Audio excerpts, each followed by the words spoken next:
I think gimbals are the most amazing tool for adventure filmmaking, and I'm gonna tell you why.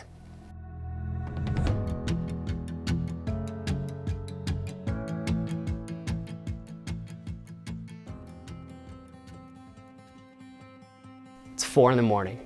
The snow is falling outside, it's cold, it's windy. You don't want to get out of bed, but you know you have to go shoot this ski film. It's a long day of ski touring in the backcountry. You know you're going to be exhausted, you're going to be the least fit one there because you're working with other athletes that are professionals, and you have to bring your camera gear. You laid it all out last night. You have 2 camera bodies, you have 2 drones, an FPV and a non-FPV drone. You have all of your lenses and you're stressed out because you don't want to carry all of this stuff.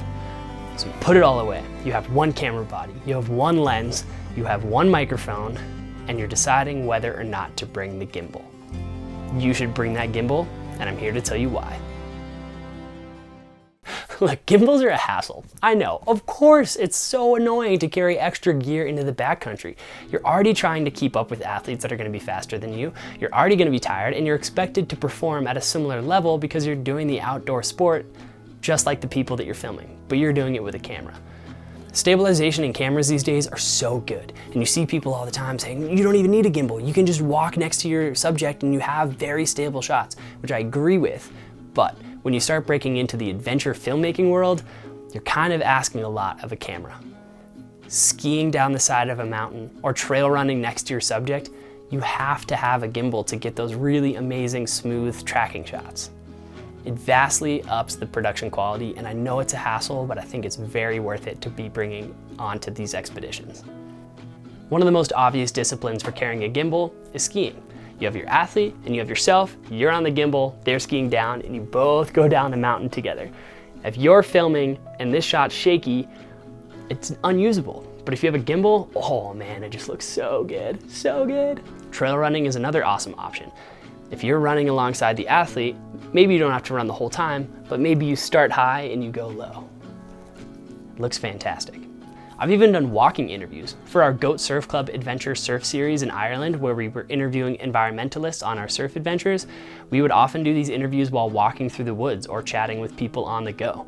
If I didn't have a gimbal, these shots would have looked a lot worse, so I'm really grateful I brought it. Don't get me wrong, I don't shoot everything on a gimbal. It's important to balance those handheld shots with the gimbal shots, but there are moments where the gimbal is absolutely necessary, just like there are moments when your handheld shot is absolutely necessary.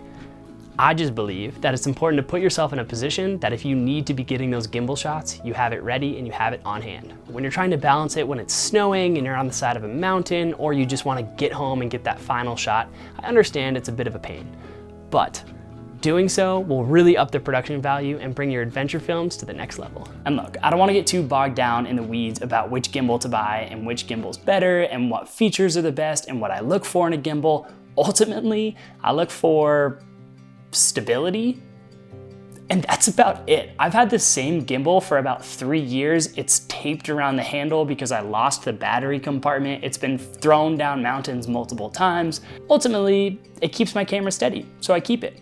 I don't upgrade every year. I don't look for new features in gimbals. I really just keep it so it pans and it tilts and it keeps things steady. And the reason that's the case, and the reason I feel that way, is that gimbals are a storytelling tool. Just like a drone or high quality audio, I think a gimbal is just a way for you to up the production quality of your adventure film. Because ultimately, we're here to tell stories.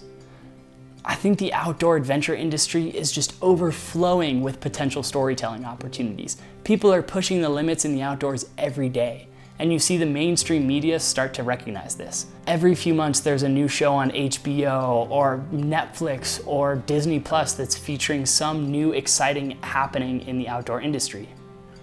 Names like Jimmy Chin and Chris Bucard and Alex Honnold are now breaking into the mainstream because of the films and the work that they produce. So this isn't limited to just a small subset of people anymore. Everybody can resonate with a good, high-quality film if it takes place outdoors. For a while, outdoor films were limited to an outdoor audience.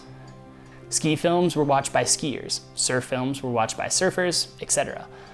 But now you see movies like Free Solo and The Alpinist and a lot of the work that Jimmy Chin has done breaking into the mainstream. So when it comes time to choosing this gimbal or that gimbal, it's really just a storytelling tool. And now these stories have an opportunity to have big impact. My goal here isn't to tell you to buy this gimbal. It's not to tell you to buy that gimbal. It's really not even to tell you to buy a gimbal at all. My goal is to enable you as storytellers to tell the next great outdoor adventure. In my opinion, I think gimbals are often an overlooked tool to do that. Because of some of the deterrents that I mentioned earlier in this video, some people may not be willing to do it, but I hope watching this video and realizing, wow, there's potential for a lot of really impactful storytelling, and the gimbal can be a tool for me to do that, I hope you consider picking one up for your next adventure. I'll put a link to the gimbal that I use in the description. I shoot on the Sony a7S III, and it's fine for what I do. It packs really small, and that's great, but honestly, if you hand me a gimbal, I honestly would probably be stoked on it, whatever brand and whatever size it is. As long as it keeps my camera steady and does what I ask of it, there's really not too much to it. So as you go forward in the rest of your day, and you're thinking through the next film you wanna make, I hope you put 1 or 2 shots on your shot list with a gimbal. Because running alongside an athlete, or skiing next to somebody, or even using your gimbal as a cable cam system for your rock climbing film can really up the production value. And ultimately, I just want to see you making awesome films and telling the next great outdoor story, because I think there are so many story opportunities and you can be the ones to tell it.